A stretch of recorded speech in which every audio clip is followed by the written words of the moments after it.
"Hi, Mr. Kevin, how are you?" And he replied. And then I was like, shit, what do I say now? 2 seconds have passed, and this guy had had enough. He said, "You're not gonna say anything, you..."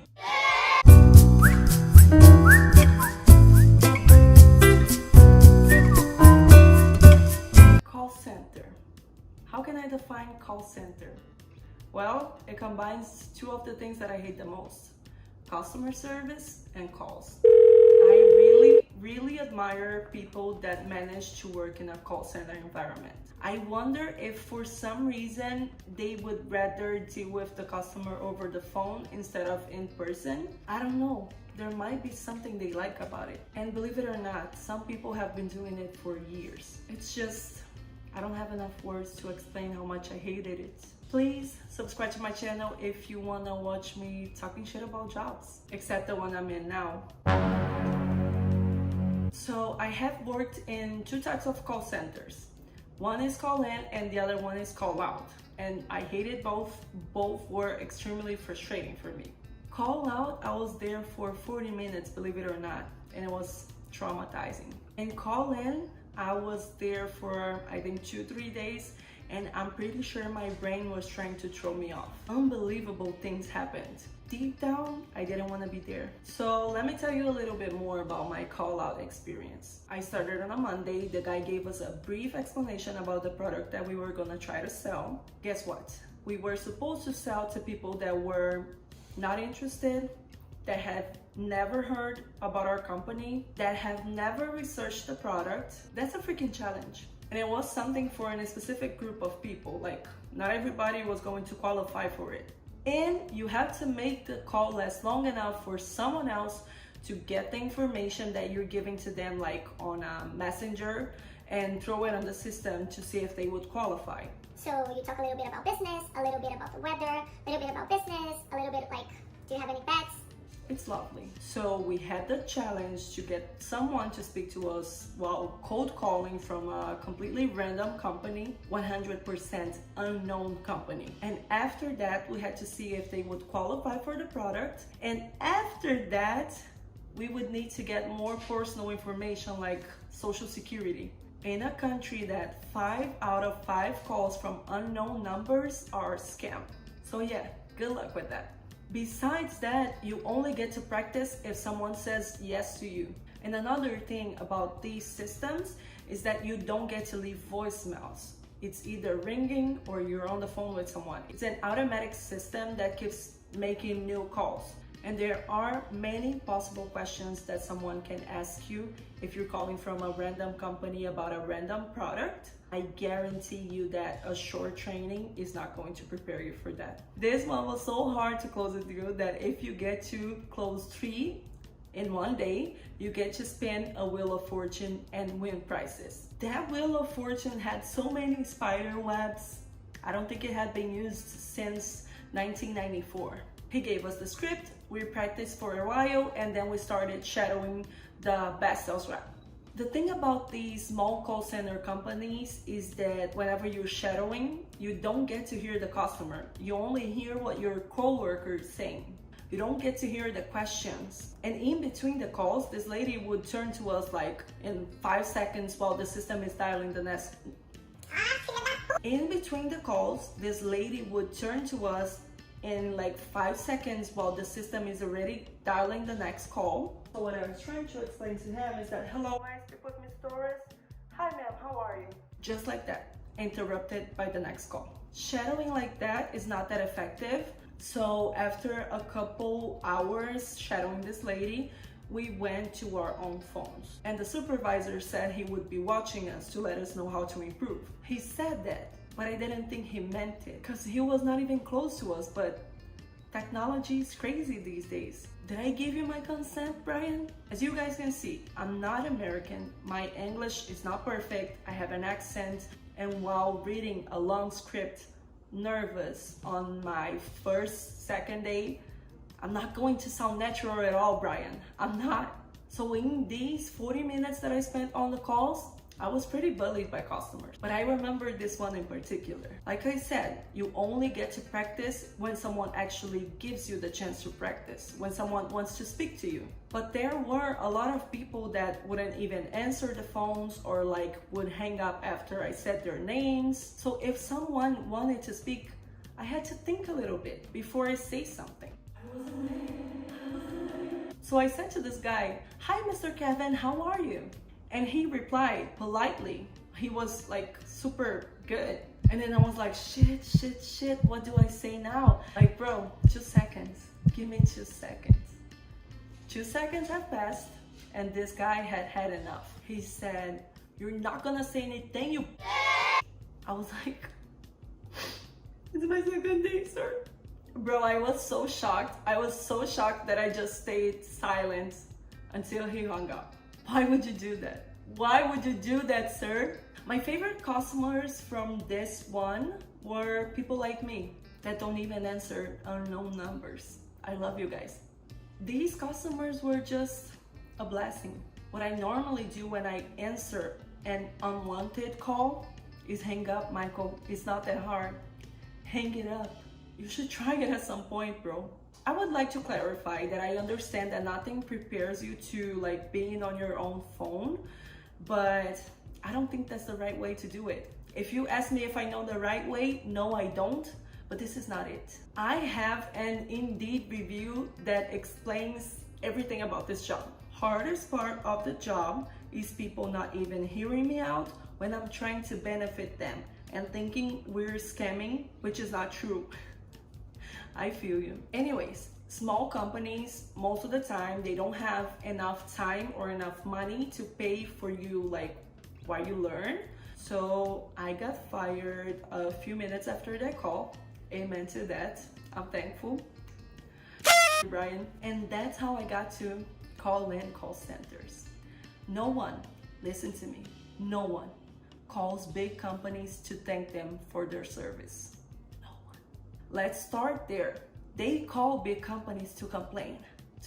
There's something wrong. They are the ones calling. They should be needing me, but they're not happy. This experience I had in a much larger company.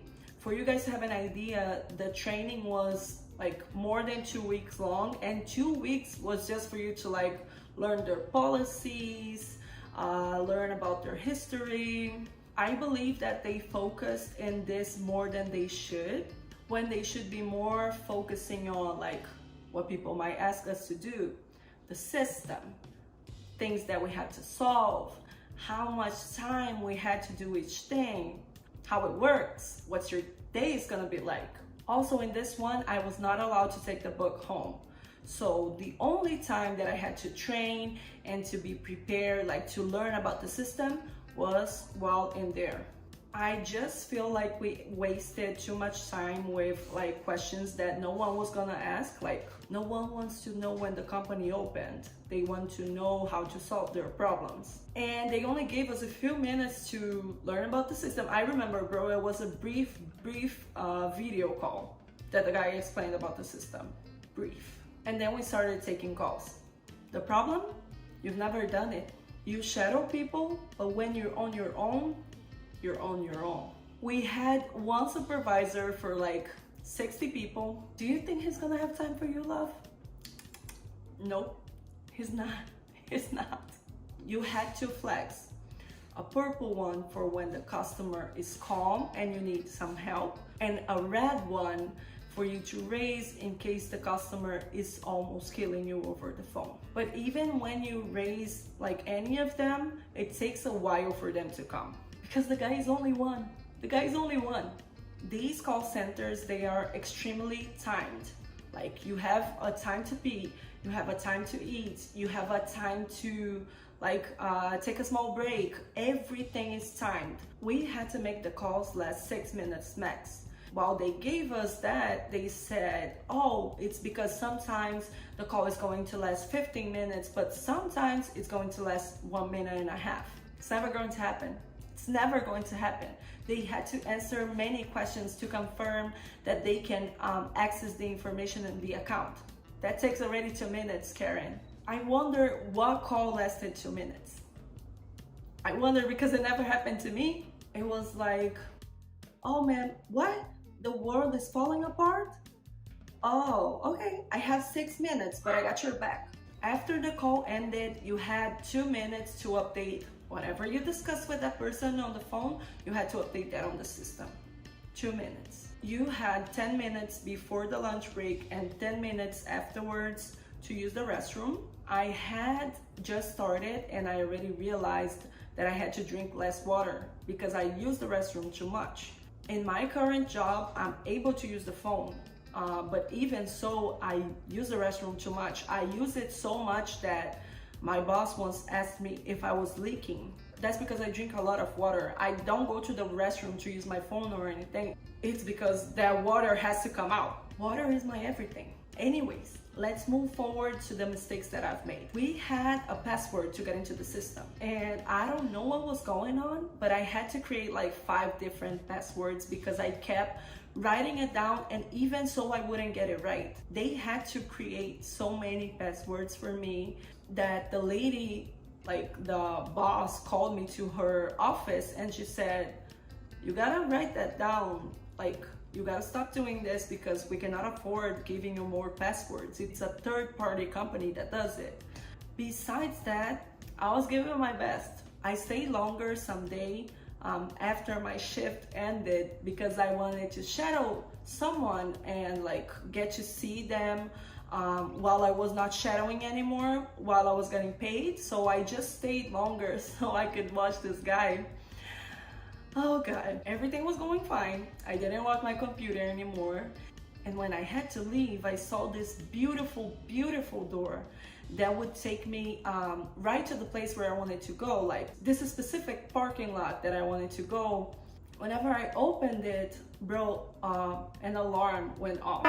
And for some reason, I didn't see there was a big piece of paper saying do not use this door. And I didn't see an alarm went off. It's like a huge room with many people and calls. Everybody had to put everybody on hold, and 3 supervisors came out of nowhere like, who are you? Like, do you think this is a joke? Did you do this on purpose? And it was like, it was the worst day I think in my professional history. It was I honestly didn't see it. Like, I was trying to make it work. I don't know what was going on with me. After that, I quit because it was too much. I'm pretty sure that everybody that saw me on that job, if they see me in the street till this day, they still think that I'm stupid as hell. So to finish up, in my opinion regarding call center jobs, I think that it's a job that you're going to be extremely watched all the time, unnecessarily, in my opinion. They have some expectations that you're not gonna be able to fulfill at all. You have many guidelines, every way that they have of watching you and telling you how to do what you have to do. They're gonna do it, and they're gonna keep following up to make sure that you're doing it. You don't have, I think, freedom. You cannot use the restroom. Like, what about your dignity, bro? You like, it's something that we all have to do. Why can't I be? If you take too long to be available for calls, they come to check on you. If you take too long to use the restroom, they come to check on you. You're gonna be extremely watched. Just get in knowing that you're gonna go through that. It's just not for everybody, and not everybody wants to work in a call center environment. That's why they're always hiring, and they accept pretty much everybody. I was hired in a hiring event. There's a lot of turnover. Even people that actually decide to give it a try, a lot of them quit. So this is for you, people that, like me, didn't fit in call center jobs.